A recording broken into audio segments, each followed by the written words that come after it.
Sahabat Daily Fresh Juice yang diberkati Tuhan, salam Fresh Juice. Hari ini, tanggal 24 Oktober 2022, adalah hari Senin biasa pada pekan yang ke-30. Saya, Romo Albertus Joni SC, mengundang engkau untuk hari ini masuk sejenak ke wilayah yang dalam. Wilayah sabda Allah yang menghidupkan, yang menyegarkan. Tenangkan batinmu, undanglah Roh Kudus untuk masuk dan biarkan Dia bersabda dari hati ke hati dengan engkau. Inilah Injil Yesus Kristus menurut Santo Lukas bab 13 ayat 10-17. Pada suatu kali Yesus sedang mengajar dalam salah satu rumah ibadat pada hari Sabat. Di situ ada seorang perempuan yang telah 18 tahun dirasuk roh, sehingga ia sakit sampai bungkuk punggungnya, dan tidak dapat berdiri lagi dengan tegak. Ketika Yesus melihat perempuan itu, ia memanggil dia dan berkata kepadanya, "Hai ibu, penyakitmu telah sembuh." Lalu ia meletakkan tangannya atas perempuan itu, dan seketika itu juga berdirilah perempuan itu dan memuliakan Allah. Tetapi kepala rumah ibadat gusar karena Yesus menyembuhkan orang pada hari Sabat. Lalu ia berkata kepada orang banyak, "Ada 6 hari untuk bekerja, karena itu datanglah pada salah satu hari itu untuk disembuhkan dan jangan pada hari Sabat." Tetapi Tuhan menjawab dia, katanya, "Hai orang-orang munafik, bukankah setiap orang di antaramu melepaskan lembunya atau keledainya pada hari Sabat dari kandangnya dan membawanya ke tempat minuman? Bukankah perempuan ini yang sudah 18 tahun diikat oleh iblis harus dilepaskan dari ikatannya itu karena ia adalah keturunan Abraham?" Dan waktu Yesus berkata demikian, semua lawannya merasa malu, dan semua orang banyak bersuka cita karena segala perkara mulia yang telah dilakukannya. Demikianlah Injil Tuhan. Terpujilah Kristus. Sahabat Daily Fresh Juice yang diberkati Tuhan, salam Fresh Juice, salam sehat untuk kita semua. Suatu kali ada seorang pastor yang pergi berkendara dengan beberapa suster untuk aksi panggilan di salah satu paroki pedalaman Sumatera. Saya kenal baik dengan pastor ini karena dia juga adalah seorang Romo Dehonian sama seperti saya, Imam Hati Kudus Yesus. Dan dalam perjalanan itu, sekumpulan suster ini mungkin karena AC mobil yang terlalu dingin, kemudian merasa ingin buang air. Tetapi mau buang air kecil di mana karena SPBU masih jauh, pun kanan kiri adalah hutan-hutan yang kita tidak tahu ada hewan apa. Paling rata sedikit mungkin kebun singkong yang masih pendek sehingga tidak bisa bersembunyi di balik pohon singkong yang masih pendek toh. Nanti kelihatan. Lalu para suster untuk beberapa saat harus menahan panggilan alam itu. Dan akhirnya ketika si Romo melewati satu daerah yang penuh dengan kafe-kafe yang sangat populer di kalangan supir lintas timur Sumatera, akhirnya mereka memutuskan untuk berhenti. Rupanya itu bukan hanya kafe, bukan hanya tempat untuk istirahat dan minum, tapi juga terkenal sebagai daerah Red District atau daerah kawasan lampu merah. Banyak sekali di dalamnya ternyata wanita-wanita berpakaian ketat, berpakaian begitu aduhai, dan ya para suster minta izin kepada mereka untuk buang air kecil di situ. Jadi rombongan mereka masuk setelah selesai urusan dan dilegakan oleh kebaikan hati saudari-saudari kita itu. Mereka berterima kasih dan pamit keluar. Lalu sang Romo yang melihat dari balik jendela itu tersenyum.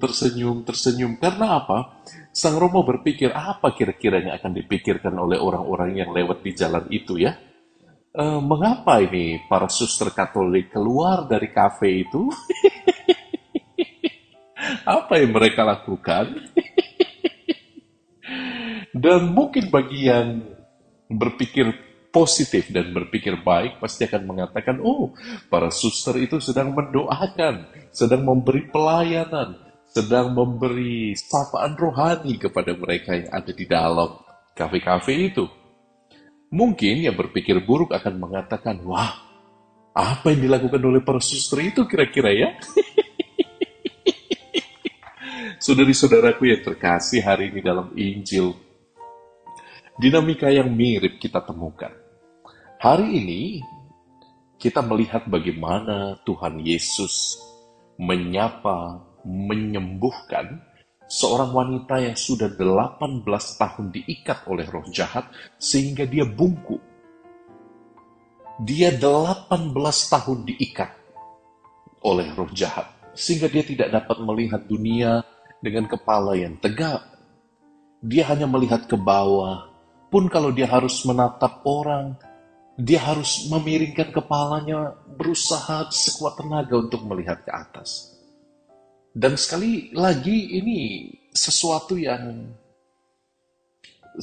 menarik, karena angka 18 dalam tradisi Yudaisme, angka 18 itu seringkali disebut dalam bahasa Ibrani-nya chai, itu juga melambangkan atau diartikan juga sebagai hidup yang baik atau sebagai a good life. Mestinya angka 18 dalam budaya Yahudi melambangkan sesuatu yang baik, tapi rupa-rupanya dalam Injil tidak demikian. Dalam Injil angka 18 justru anehnya secara kontradiktif melambangkan penderitaan. Tapi tentu saja tidak lama kemudian penderitaan itu dilepaskan dan dipulihkan kembali dengan hidup yang baik, dengan karunia mujizat penyembuhan. Cerita ini menjadi menarik karena Anda bayangkan posisinya. Wanita ini 18 tahun diikat oleh roh, dan kemudian dia berjalan membungkuk, kesulitan berjalan dan menatap dunia, tetapi dia tetap datang ke bait Allah. Indah ya? Dia tetap datang ke bait Allah dengan kekurangannya. Dan dia disembuhkan dengan cara yang sederhana. Dia cukup pergi pada Yesus. Dan Yesus mengatakan, sembuhlah. Yesus menjamah dia, meletakkan tangannya, dan ibu itu berdiri tegap, berdiri melihat dunia dalam perspektif yang baru. Tapi sekali lagi rupa-rupanya tidak semua orang menangkap yang baik, yang positif. Tidak semua orang menggunakan kesempatan itu untuk memberkati orang lain. Dalam Injil hari ini kita melihat dan mendengar bagaimana orang Farisi itu protes. Kok menyembuhkannya pada hari Sabat? Hari Sabat itu hari istirahat, tidak boleh menyembuhkan. Sekali lagi, kalau orang sudah berpikir buruk tentang orang lain, alih-alih memberkati, orang justru akan menghancurkan dan mencelakakan. Seperti ditegur oleh Yesus kepada orang-orang Farisi itu ya.